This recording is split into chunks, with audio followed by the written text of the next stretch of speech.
Listeners, prepare thyself, for you are about to witness two fine gentlemen muse upon the fandom realm, for you have ventured upon the kingdom of Graph. Hosted by Marco Guerrero and Michael Berkowitz.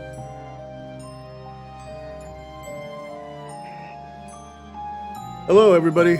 Welcome to the Kingdom of Graph. I'm Marco Guerrero. I'm Michael Berkowitz. And I'm Nick Stahl. Welcome, Nick. I just want to thank you for being on the show. This is our second episode. We've done a bit of testing, the last few months on shows and stuff. So it's an honor to have you on. Yeah, thanks for inviting me. I really appreciate it. And good to be here. And so we mainly deal with autographing and stuff like that, hence the whole Kingdom of Graph thing. Let's open up. I have a question that we got in early. This one's from Desiree Arvizo. She's a Dallas Cowboys fan, by the way. But oh, nice. She wanted to know what was your craziest fan interaction? Like just something like that you were just walking down the street, you were at a show, there's something like, and just somebody was just like, something crazy happened or something. Crazy fan interaction. Wow, that's a tough one. That's trying to think. I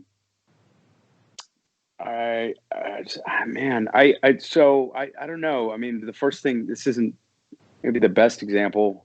First thing that popped into my head was I was staying at a hotel in New York doing press for a film, and I was staying under an alias, and somebody figured out the alias and were kind of like calling my room a lot and just trying to actually. Okay, I'm gonna let me start over. I've got a better one than that. This one's more entertaining. I went to Romania to do a movie. Okay. This was probably 15 years ago, and first night there, went to a bar, have some drinks with a couple cast members, and I met a woman and started talking to her, and the next morning she had found my hotel room and then slid some sort of they were photos that were like laminated of me. So which was interesting. And she slid them under my door. And then I was getting calls to the hotel room later that day, and then later that night it got weird because I got like pounding on my door, and I looked through the people, and it was this lady, and I was freaked out. I was not real willing to open the door at that point, and she started saying that there were people after her, that she was like, there's some people after me and you have to let me in and whatever. And I was like, and I just said through the door, I said, go to the front desk. There's like security there. I'm probably not the right person to come to. And she kept going, and then she kept knocking and saying, please let me in. And I mean, it was a foreign country. I had just gotten there. I was very, very freaked out. And I never really heard from her again, but it was like this whole series of events that was like, it was creepy and weird. And like, that was all in the first like 2 days. Now I wonder if there were people actually after her. I hope not. You said you never heard from her again, right? Situation. Yeah, I mean, and hopefully that wasn't for those reasons, but yeah, I would say that was kind of the weirdest thing, and just it being combined with this place I'd never been to. I was thoroughly freaked out about the whole situation. But I want to go back. yeah, I mean, have you been back to Romania since? no, Oh, I see, that's haven't. why you haven't met her again. That's the only reason. You just because you haven't I'm been going back to to drop a Romania. few $100 just to have this advertised in Romania and see if we can find this person. Just like replay this in Romania. Track her down. Yeah. Do they We still should do try to those track her down. Romania's version of Craigslist misconnections? Right. So Right. Yeah. was Possibly. the first story that you started telling about the hotel room in New York, did it turn out the fan was in Yeah. your closet the whole time? As far as I know, that wasn't the case. But but that was, and I guess compared to the Romania story, that was pretty tame. But Yeah, I mean, it's all good. but It's just it's it gives us something to talk about. So you said you used an alias. Now, do you change your aliases up? If so, like, what are some of the ones you want to share that you've used? If you can, I don't know. If we or you still go by the same ones. I'd be giving away the secret, Marco. Trade I secret can't aliases. no. No, I actually don't really do that anymore. That was back when I was experiencing a kind of a surge in popularity, you might say. But I think I used my grandfather's name. His name was Luther Reed, and so I would use his name. And you would think, oh, that's probably unnecessary to, you've done a few things or whatever. Some people might know you, but then you see what happened to me. So that's even with an alias, right? I had to imagine without. I mean, geez, So that was like 15 years ago. So I was in New York at that time. Mm-hmm. I moved to New York just after in the fall of 2001. So okay. Wow. And so I lived there for about 14 years. So we were talking about. So you're a Dallas Cowboy fan, man. What happened to this season? I don't want to talk about. They're one of those teams that are just all over the place, right? Like they're just like on paper, on stuff. It's just you'd think there's no way. Like they should be a top team, especially in that division.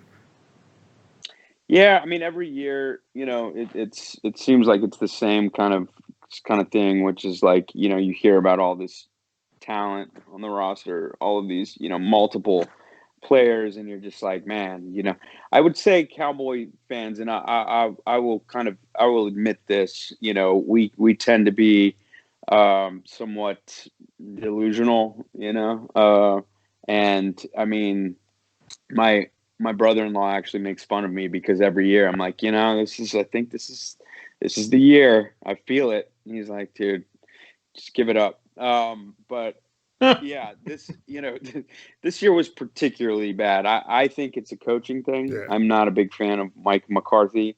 I think he won a Super Bowl in Green Bay. My opinion is that he had Aaron Rodgers and he had all this talent around him and kind of I don't know, lucked out a little bit. It's kind of like one of those things that you have these professional players, right? There's no bad players in the NFL, right? They're all super talented, right? And so you have these situations where like coaching can actually hurt more than it helps sometimes. Like I think history was made yesterday in college basketball, where you had a Division II team playing like Kansas State, right? And and the Division II team lost their coach to COVID, all their coaches, and so they had no coach. And they weren't even taking bets on the game because again, it's a top ranked team versus some Division II team. So there was not even a betting line, nothing. Oh wow!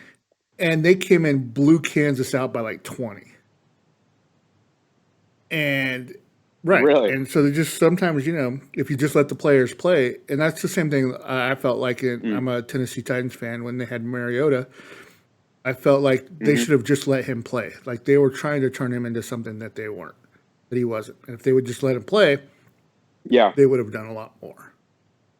That's true. I was kind of disappointed at where his career went, and I don't know. I suppose just to make it to that level, like you said, these are. I mean, I'm sure what separates the elite, Pro Bowlers from like a regular NFL player is like just a sliver of a fraction of and so just to get to that stage, I think is amazing. So but you have your eye on certain. I remember him in college as well, and he had he seemed pretty versatile, mobile. He just didn't have he didn't have an cool offensive line qualities. for 4 years, and he had 5 different offensive coordinators, and so it's sometimes there's a lot. You could be the best quarterback. You come in, and if you don't have that support system, you lose confidence, and when you lose confidence, that's I think that's the difference between a Pro Bowler and a a non is that confidence. Like, when Tannehill came in, he had nothing to lose. He had already been cut by Miami, basically, and he came in as a backup. And when he stepped in, it just happened to be right when the offensive line, Pro Bowl line, came back healthy and set. He had nothing to lose, so he could just play free. Yeah. All right. So we have That's Oh, okay. Sorry, I was gonna switch. Oh no. Go ahead. We could talk. Like I said, we could talk about stuff all day long, but I think we'll move it from because not everybody here is a sports fan. So, sure. But I think we have a question, right, Michael? Yeah, I got a question from Karen, who is a huge fan of yours, especially Carnival, and she wanted to know if you would ever come back to do like a Carnival movie to kind of finish it up because it never really got a chance. Yeah, I would absolutely come back and do something like that. I love doing that show, and it seems like the further I get from that, the more fondly I kind of look back on it, and love the character. Just had a great time doing all that. Yeah, that seems to be, I don't know what it is, but a lot of people have asked me that lately. Have been doing press for a film that's about to come out, and I think there was like, I don't know, a few interviewers over the course of a day, like 3 or 4 asked about a Carnival movie, and I don't know what's kind of floating around out there, but I mean I hadn't heard that from any kind of official source or anybody but it seems to be sort of a rumor that's Well, they did that's kind of they floating did the around. Deadwood movie. A lot of stuff's. It's very popular now to go back and wrap things up because again, Carnival was ahead of its time, storytelling wise. We've had this conversation on our shows before. Like you have procedural shows, right? That were the norm back in the late '90s, and then you had shows like X-Files, which kind of twisted things up, had a half procedural, half mythology, and then Lost came along and kind of broke that mold and opened up the ability to tell these very detailed stories, episode to episode, that really didn't wrap up each episode, right? Like you had to watch the whole season. Like you couldn't just jump into like episode 4 of season 2 of Carnival and be like, "What's going on?" True. And it seemed at the time too. I if I remember right, like the viewership, it kind of did decline over a couple of years, and the 2 seasons we did, and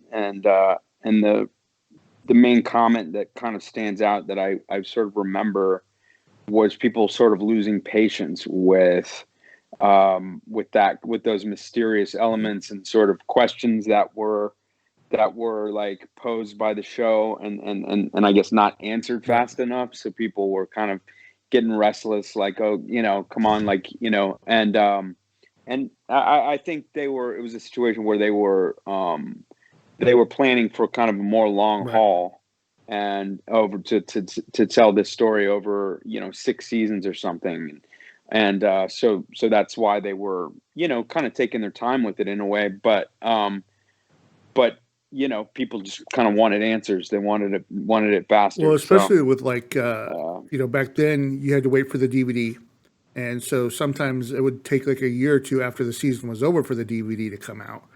Now, as soon as a season is over, you're watching it streaming. Yeah, so people who didn't watch it Yeah. live could catch up. People could between seasons can catch up. People who were like missed season one could binge season one right before season two starts. None of that was available back then. Right. So you would only lose viewership with these type of shows. Because you never had like, say I said, hey Michael, Yeah. you need to watch the show Carnival. You'd be like, great, how? Right? Like, Yeah. Yeah. like, oh well, just jump in and because I think this was 2003, and Lost was in 2005, I think, right? And so again, Okay. and so people weren't ready for this type of storytelling, and like I said, it blew me away. Like I loved, all of the little details because I love picking up like Easter eggs, like little things here and there, and that show was just full of them. Yeah. Yeah. I mean, and even for me, like people come up and ask about, like, they want to know where it was going to Right. go, okay, like it ended, and we're not happy about that, but at least tell us, Give us the story. what was going to happen, and I'm like, we have no idea, like, as actors, the truth is we wouldn't know from week to week.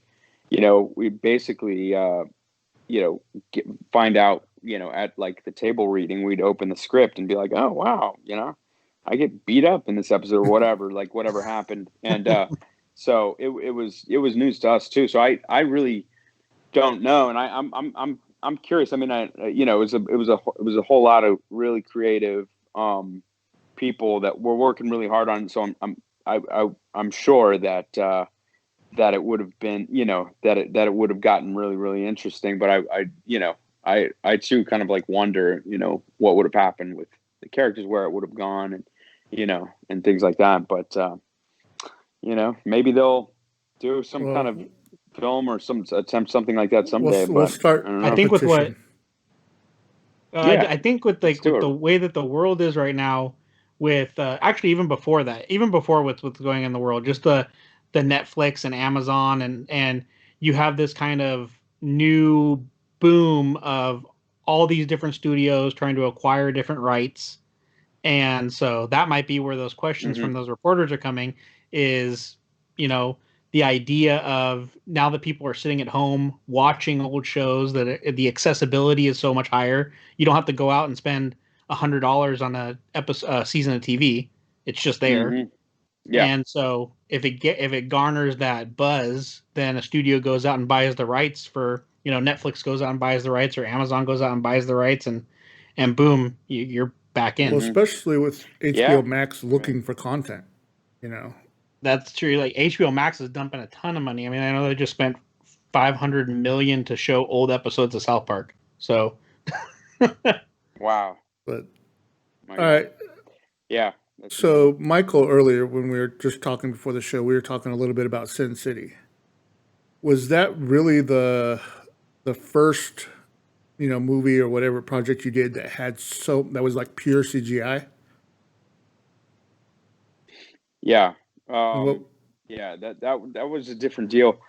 Um, I hadn't done actually anything with I don't think, like, really much green screen or anything before. Um, and so that entire thing basically was green screen. They had if I remember, like a few different sets, like the bar, the Jessica Alba's character, danced in and stuff, and I popped up there at one point. Different characters kind of like converged in that bar. That was a set, and then there was, like, I don't know, I want to say, like, maybe, like, piece of, like, Mickey Rourke's character's apartment, things like that. But otherwise, it was just, you would show up and it was just a green screen behind you. It was like a green warehouse, like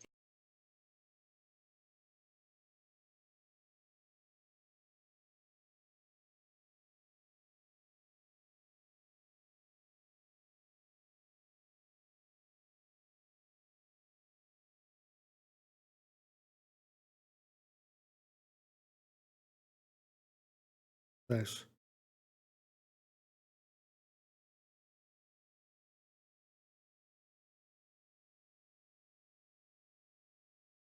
Well, great. Well, I think we lost Mike also. He should be popping back up here in a second.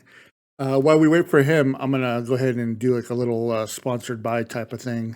Give us about 30 seconds to get him back on. This episode of the Kingdom of Graph is sponsored by the Autograph of the Month Club, where for just $20 a month, you can get a signed 8x10 photo in the mail. Please visit them at www.autographofthemonth.com.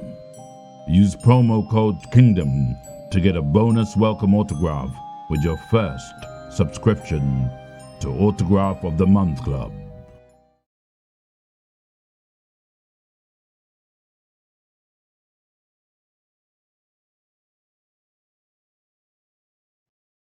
All right, we're back now. I got kicked out. You got kicked out. Off your own podcast. I know. I don't know what the heck that was. I got bounced. I was really enjoying that. Like I was really into that. That was my question. I got kicked out on my own damn question. So I guess I don't know what I missed, but my whole thing was, how was that for you personally? Because as an actor, you're obviously having to use a lot of your imagination with that whole movie. Like you're having to really get into the depths of what these scenes are. So then when you get into that first viewing to see what they created after you were done, like how was how was that? It was awesome. I mean, I was so impressed with just visually. I mean, it was just wild to watch, and it's weird, I would say when you're in anything, like I would say it's much harder to be objective about it. Yeah. Just sort of across the board. But that was, I remember I think the first time I saw it was South by Southwest in Austin. They were, they did a like a premiere of it. And, cause that's where it filmed, Robert Rodriguez does I think he still does all his movies in Austin, but so the crowd was like, I remember just almost like a kind of like a raucous kind of like vocal crowd that was really into it. But you're just kind of like, is this because it's just, the premiere and the actors are here or something, you just never really know. But it was, from what I mean, it was visually pretty stunning. So and it's, people seem to really love that movie, and they seem pretty opinionated too about it. Like, that's the real sin, and not as much the second one. I don't know. I didn't even see the second one, but people had some problems with it. But there are some real loyalists to the first Sin City out there. The first, yeah. I think for me personally, I kind of do the equivalent of kind of my generation's almost when they did, for a good example, Mary Poppins. Mary Poppins like did this huge new thing of animation in the real world, and then same thing kind of with Roger Rabbit. And I think Sin City was one of those visual groundbreaking things where it was like, and that's where I was kind of like, as you're filming it, did you even have that vision of, wow, this is what they're going to do with it? Well, I kind of did because they seem to be trying something new. Now, you guys correct me if this is not right, but I was told, because I'm not real well versed in graphic novels, but but what I was told was while we were doing it was like, we're trying something new, which is that, a lot of times when they make a movie, they'll storyboard it, and they'll like put individual shots, like this is, a shot of this actress and then reverse shot and then sort of, wide, and you'll see like movies mapped out that way. But they were saying, instead of a storyboard, we're literally going to take the graphic novel. And so every square of the comic book is an actual shot, it seemed to be something that, I don't know, I guess it's such a beautiful book, really. I mean, Frank Miller is genius. You know, what little I do know of graphic novels, and since then I've kind of, you know, become more familiar with his work, and he's a real, like, just real genius, genuine genius, and it's a beautiful book, you know, and so I think a lot of that was just to make it authentically Frank Miller, to be very to honor him, you know. But it also, it's very interesting the way he drew it all out, because he drew it like a movie, you know. And did you ever? But and so while so I was just going to say that even while knowing that, you know, like, you don't know if it's I didn't know how they were going to make that, even though they were just going to try to match each frame. Like, for all I knew, it could look like a drawing, you know. I mean, you know, look. I just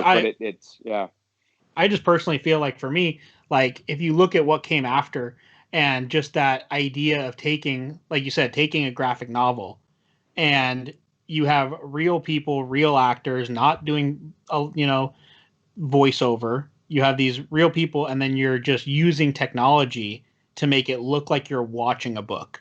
And it was just such a cool thing. Yeah. And you look at what came after. You got, like, the 300 movies use very similar kind of feel and vibe to kind of make it look like you're watching this graphic novel that's moving. A Scanner Darkly, you know, just some great movies that kind of were, like, from that style, that they opened that door. Like I said, just a groundbreaking kind of cool movie to be in. And I love that idea. Just like, you get to see this thing that you were in, but, like, now they've just created this world around your acting.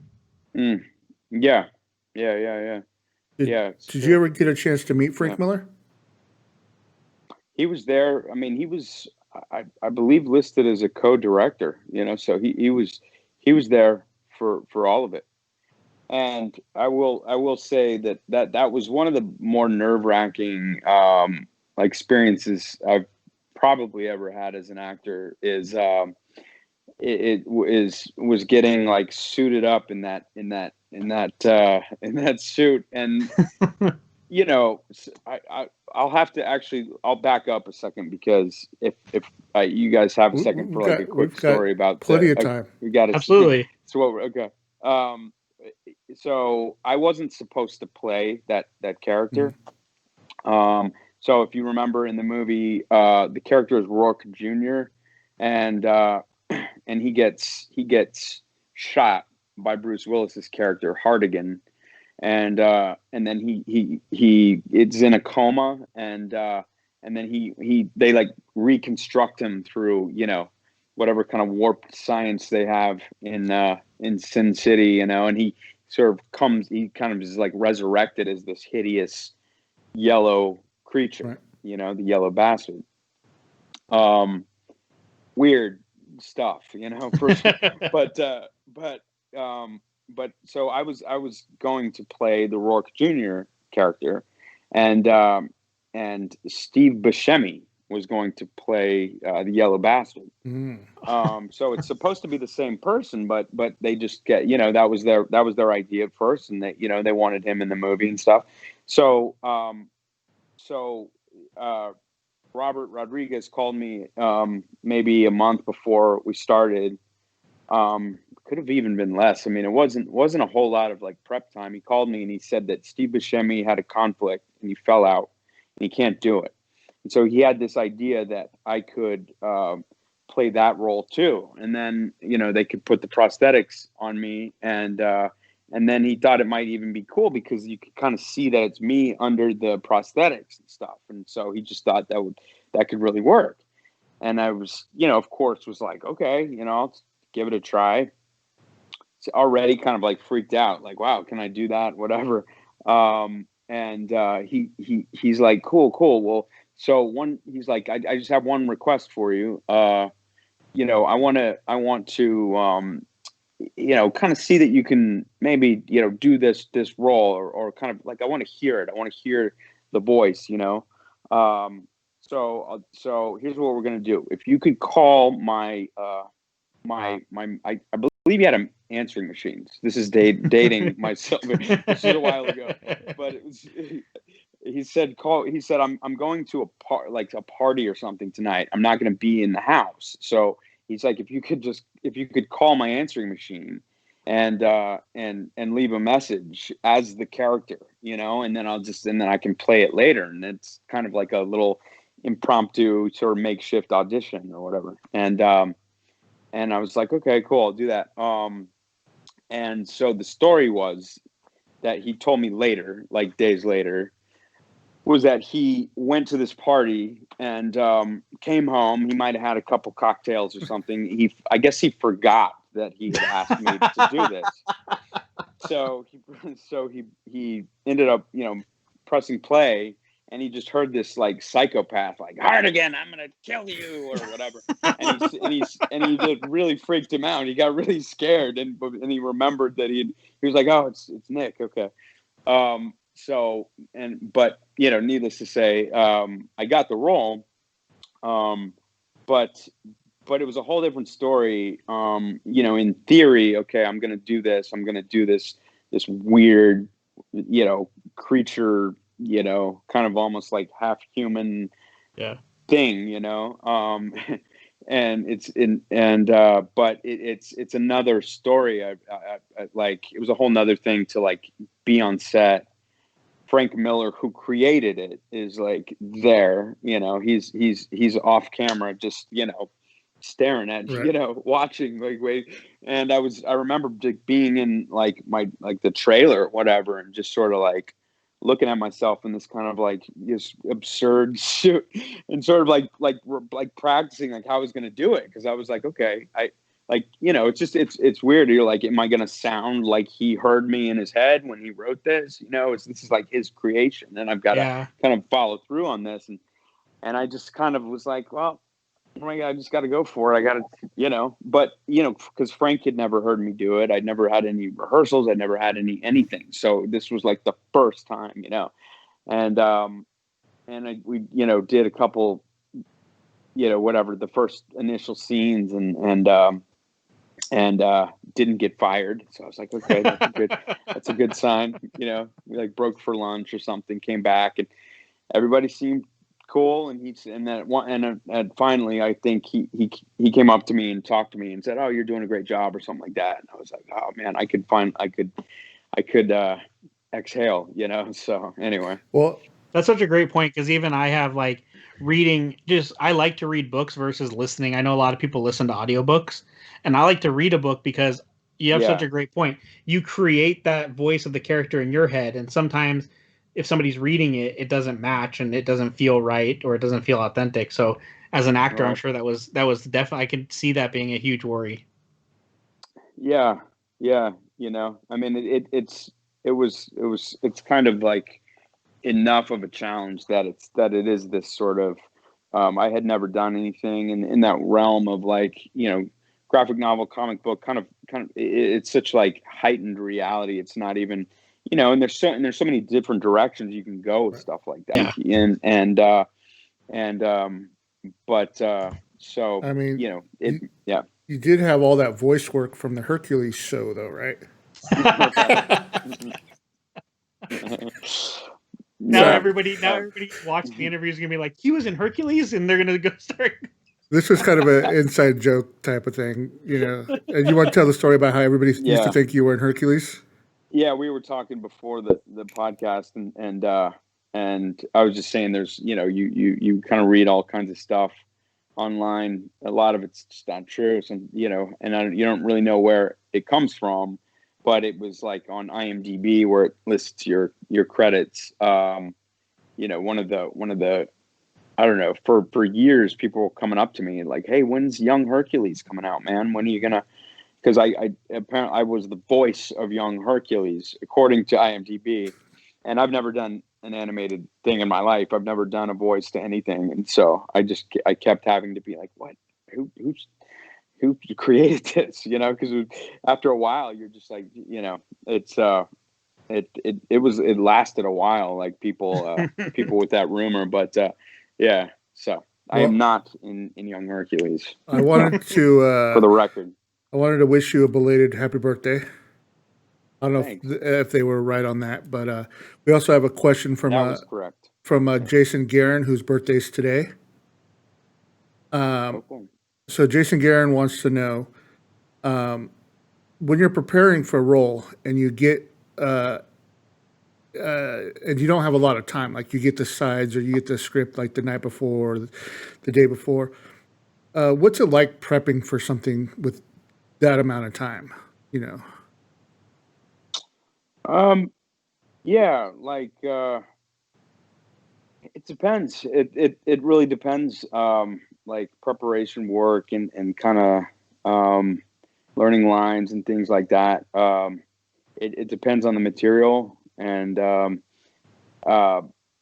you know, I did indeed turn 41 a few days ago, and whatever. It's obviously not like I'm not like old, but I seriously have noticed a cognitive difference in how I used to be able to memorize lines. I don't know what it was when I was a kid, but I could just like look at something like once and it's like I just like had it down. You know, I could just absorb so much, and that is, I think, slowly changing. So it's I find I need more preparation time and stuff.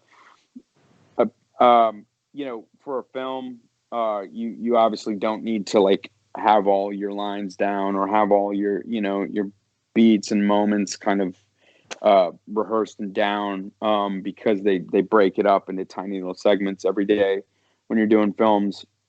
So, you know, you might have a couple scenes or something, and so you yeah, like he said, you get it the night before, and you really can just focus in on those, because I've been asked before, like, how do you memorize all those lines, man, from a script, you know? And it's, so people, I think, think maybe you have to, memorize them all. And the guy with who asked the question seems to know that's not the case, but it really does. I mean, I don't know if I could, memorize that much material in a play or something. You're rehearsing for a really long time, and you have to memorize a whole script, but you have like months of, 30, 60 days to get it down. And so, I'm with you right there, man. Well, I think it's 9 days from now. So I turn 42. Oh, wow. Either that or 43. I forget. It's one of the two. Either 42 or 43. You kind of lose track at this age, You're like, it's 40. I mean, like I go. You're like, whatever. I go in like 42, fours. 42. Like, so when I was 38, I was like 38 for 4 years, and now I'm going to be 42 for 4 years. And it's just kind of like right. You just revert to that whatever number. But yeah. A fun fact, though, is that some of our viewers aren't sure if Marco or Jamie Lee Curtis is older. So, Well, I do. Ouch. I do clues sometimes for the Autograph of the Month Club, right? Like, this person was in this, was in this type of show or this type of movie, and sometimes I'll give the clue like the person's older or younger than me. And then one week everybody was answering like, was it Jamie Lee Curtis? Was it like so and so? I'm like, whoa, how old does everybody think I am? Right. But that's really funny. Yeah. But so yeah, that was from Jason Guerin, and so wish him a happy birthday today. Yeah, happy birthday. And we have somebody in the comments said that they're a big fan of disturbing behavior. And every shop that's spelled SHOPPE is a shop -E to him Shoppy. because of the movie in your line. Yeah, that's funny. It's a little flashback. Yeah, it's been so some of these movies. That talk about making you feel old. Like, oh my God, I was 17, I guess, when I did that. But there was some really clever, like, witty dialogue in that people really like, quote all the time like that. Yeah, shoppy, shoppy. Anyway, yeah, that's funny. I think somebody did ask, like, why there never was a sequel or something. I could have, like, earlier in the week in one of the comments. they said they'd love to have seen a sequel or something. I don't know. Hmm. But Yeah. I think Michael has another question from somebody. Yeah, we got Martin. Martin wanted to know and again, I know you've done a lot, but out of the movies you've done, which did you personally enjoy the most? I would have to say probably Terminator 3. You know, I love that answer. Yeah, it's true. I mean, like what other job can you go, go learn like up into the LA, National Forest with like SWAT team and learn to like shoot all these weapons and stuff. And that's what I was doing for the movie. It was like That's little awesome. kids, like a guy's fantasy, to getting a call here. Hold on.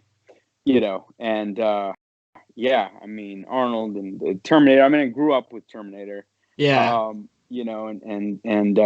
So it was like one of my favorite like franchises as a kid for sure. I mean, I probably saw Terminator 2 like 20 times as a kid. The whole liquid metal that just like blew my mind as a kid. So to be a part of that was so much fun. And then I got to discover what it's like to work on a movie that has like some serious money, and budget. And basically that just means you got all the time in the world, it seemed, to do. I was used to doing all these independent films where you have a limited amount of takes, and things like that. Like, it's like you get a few takes and then we got to move on, man. We got, time is money kind of thing. And, that was not an issue for that production. And, it was a surreal experience, I would say. And just had a blast doing it. So do you have a favorite memory from behind the scenes memory from a movie you filmed? And like, what movie was it?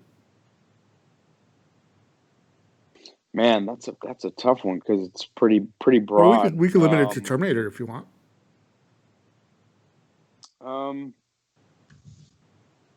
Yeah, okay. I don't know. I think maybe, like the first conversation I had with Arnold, was pretty cool. I'm Like about that to stands hold out to me. you up by your throat for about a whole day. Yeah. All right. Like how long did that Right. scene take where he's just holding you up, It didn't take too long, but he kind of beat me up in that for sure in various few different scenes. But I was what's interesting about Arnold that I didn't expect and I would think would surprise a lot of people is I would say socially like on a kind of like one-on-one level, or if it's just you and him talking, he's not shy, but he's reserved kind of, and he's not kind of the guy that he is in front of like a group of Right. people. The guy is just very comfortable, speaking to groups and sort of, and performing in that way. And he's this, larger than life personality, and he's funny, he's gregarious and all these things. And then, I just noticed, one-on-one, he's just kind of like a normal dude who's just kind of like, hey, what's up? Kind of, you just sort of expect, just from the image of somebody to be that person all the time. And so I think that was the part of the reason why, like, I was around him. But it was, I'd run into him in like the makeup trailer, like my first few days of on the film. And we would kind of cross paths in like the makeup trailer or something. And he would say hi, but, like he wasn't really talking to me, and I was like, I didn't know what the deal was, whatever. And, if I was just, I was waiting for him to initiate conversation, I just didn't feel super comfortable going up and just like shooting the shit with him, like, cause it's Arnold, and then I think it took like almost like a week before we actually had a conversation. And and it was in the makeup trailer, and he was kind of like walking by, and he just stops and looks at me, and he's like, "I saw your audition tape," and I was like, "Okay, cool." He's like, "It was really good," and I was like, "Thanks, thank you." I was, and he kind of like patted me on the shoulder or something, and then from then on, like, we talked all the time, and he's really cool, and and he was pretty generous guy to, he had an 18-wheeler with a gym inside. Oh wow! Like that would kind of follow the set around, it was a gym inside of an 18-wheeler, and he told me I could go work out there whenever I wanted and stuff. I didn't take him up on that because I really wasn't really doing that at the time. I just didn't really work out. But I look back on it, I was like, man, I wish I'd worked out in Arnold's gym, mobile portable Gold gym portable, to go. Gold to go. What a missed opportunity, man. But you could have had the Arnold workout. Well, see, this is the part of the show where we come up with business ideas, right? Last week we had Where's Waldo's food truck. There's a mystery food truck that went around, and you had to it'd give you like an area like Silver Lake, come find us. And it'd be like they would do Waldo's waffles or something. Right. Okay. And so now this week we're gonna do a gym to go. Arnold's mobile and gym. It's gonna just be called Gold Go or Gold Go Gym. Yeah, Gold on the go. And particularly suited for the pandemic, I think. Yep. There you it kind of works well. It's sanitized. You have a couple people at a time, right? Show up. You can just like around. Uber, but it's like a gym. So we'll roll up to your house, we'll park, and you come out, work out, and then once you're done, we'll Uber to the next house. That's not a bad idea. You can have like a sanitizing sprinkler system where it just sprays down. You close the door and push the button, and it just sanitizes the inside.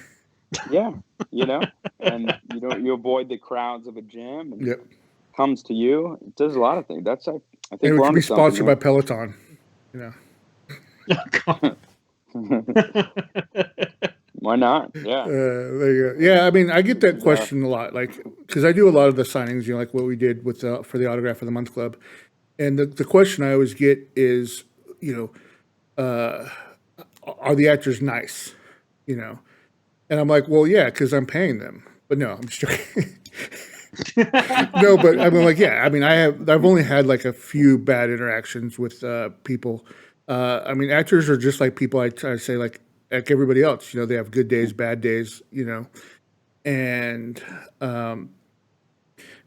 that's one of the first things that I think you learn is that they're just. I mean, not to burst your bubble, I guess. But you're just a normal person, right? I mean, yeah, that's I guess somewhat relative, but yeah, I mean, I would like to think so. And so I get that question almost every time when I meet somebody. Like, so what's it like to meet? Because a lot of people, they live in these small towns, these places, and they have these small circles of friends, and they don't get to. And so a lot of times, celebrities, TVs, show actors, movie actors. To them, become part of their family or their circle in a sense. And so, when they get the chance to meet them at conventions or shows, to them, it's a big deal, and for sure. And so if you go up, and we've had this conversation about, the actors that go to shows and put on shows, right? And then you have the other actors who will show up and they're just like, next, you know what I mean? Mm-hmm. And so, especially like with the Autograph of the Month Club and a lot of the stuff that a lot of our customers deal with depression. And one of the things that to deal with that is they like having something to look forward to each month. And, having the Autograph of the Month to look forward to each month and open up is kind of a bright spot, And so, but yeah, to circle back. Sure.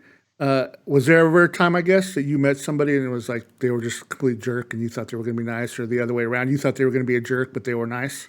Let's do it that way. Let's keep it positive. Somebody you thought was like going to be just a total asshole, and you're like, oh, this person's kind of cool. Well,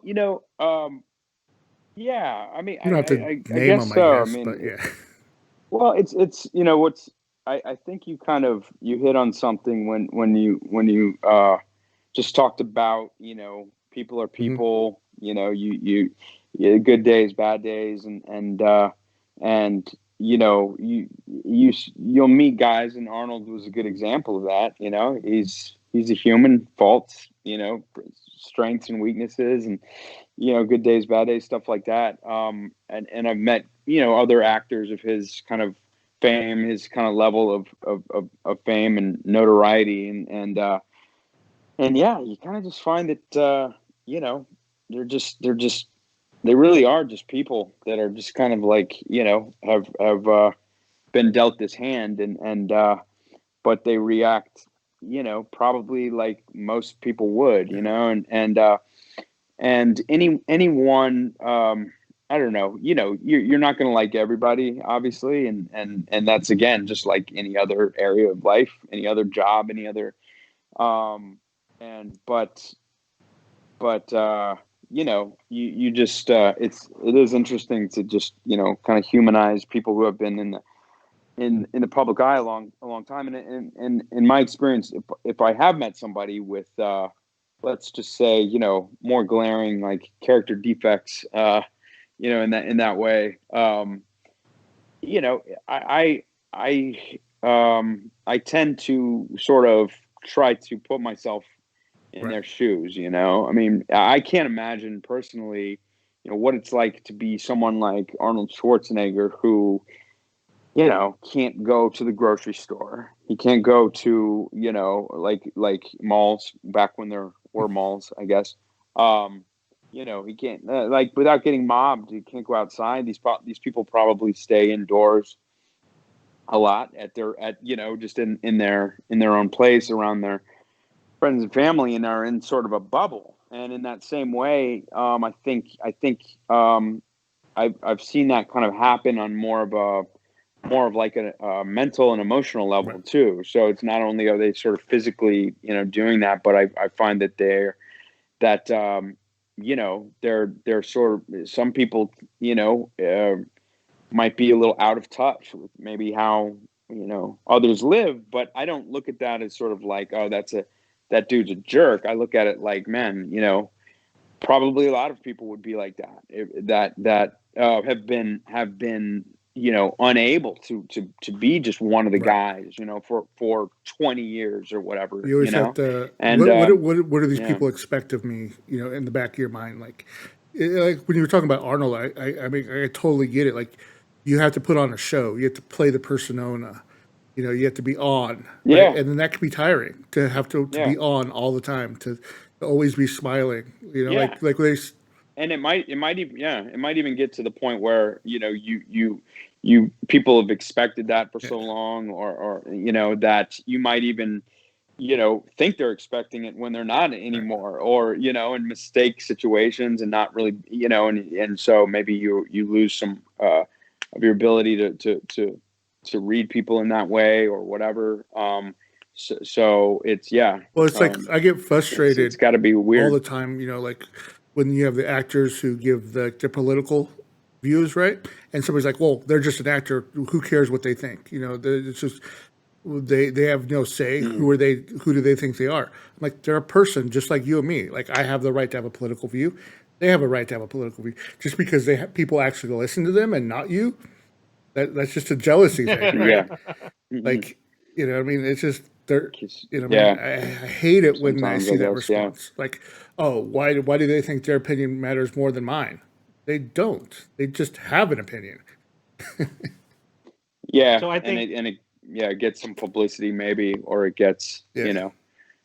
just like that same person who might have problems, that those will be on display in a way that the non-famous persons Right. wouldn't. So I think there's probably there's a lot of pros and cons in that way, but you're right. I mean, it's people like everybody else. They just have a lot more eyes on Yeah. them, I guess. I think But I take it to like, so. First of all, rewinding for a second, I actually had an experience when I was very young, at random stance. I was in the back lot at Universal Studios because they were working on some construction, and my mom had just had surgery and she was in a wheelchair. So I had to I'm like a little kid with my mom in a wheelchair, moving her in this backlot area, and Arnold's walking through and sees me and comes over and just exactly like you said, patted me on the shoulder, and he's like, "You're doing a good thing." And then just totally normal dude, and then just kept walking, doing his thing back there. So exactly how you described it. It was super funny. But for you, like what Marco's saying, for you being obviously, people talk about all the time what he's saying about actors being just people. You were talking about how you love Terminator. So how was that? Like when you got that role and when you found out you nailed the role of John Connor as a fan of that, for you personally, for me, just being empathetic, that must have been such a moment in your life, amazing. Yeah. Oh, for sure. It was also just a really difficult, long audition process. So I had, six or so, long, challenging auditions for that. A couple of them were screen tests and it just took forever. I mean, I would think I was going to get it. And then I was like, oh, there's no way, it's gone, whatever. And so it just went back and forth and then went in and they let me read the script, in some office, locked office. And I had to, some copy proof paper and stuff. And then I had to leave the script there and all these things to, and so it was all really exciting and I was just, overjoyed, and in getting that role. And I would say, during filming, I guess I kind of got used to it in a way, just, okay, I'm here, I'm doing this, and, I'm not auditioning anymore. I actually have it, whatever, so I could relax a bit. But that kind of surreal, aspect of being part of this, really cool franchise that I grew up with and loved, and that was never, never really went away to a degree. I mean, that was always there, that how crazy it was for me. It was so, but as time went on and I kind of I could get into the role a little more and stuff and kind of relax and sort of, but anyway, so yeah, it was quite a experience doing that whole thing. Well, I think that's our time for tonight. So I want to thank you for joining us. It's been a pleasure. So much fun. That's all I got to say. Yeah, for sure. Yeah, thank you guys for inviting me, and and we should do it again sometime. Really appreciate it. That's a verbal contract. So. Everybody listening, you heard that, right? He's tied in. Yeah. We'll come back for episode 2, the sequel. All right, everybody. Have a good night. Okay. Have a Take good care. night, guys. Good night, everybody. We hope you've enjoyed your journey to the kingdom of Graf. And remember, listeners, travel safe. This episode of Kingdom of Graf is sponsored by the Autograph of the Month Club, where for just $20 a month, you can get a signed 8x10 photo in the mail. Please visit them at www.autographofthemonth.com. Use promo code KINGDOM to get a bonus welcome autograph with your first subscription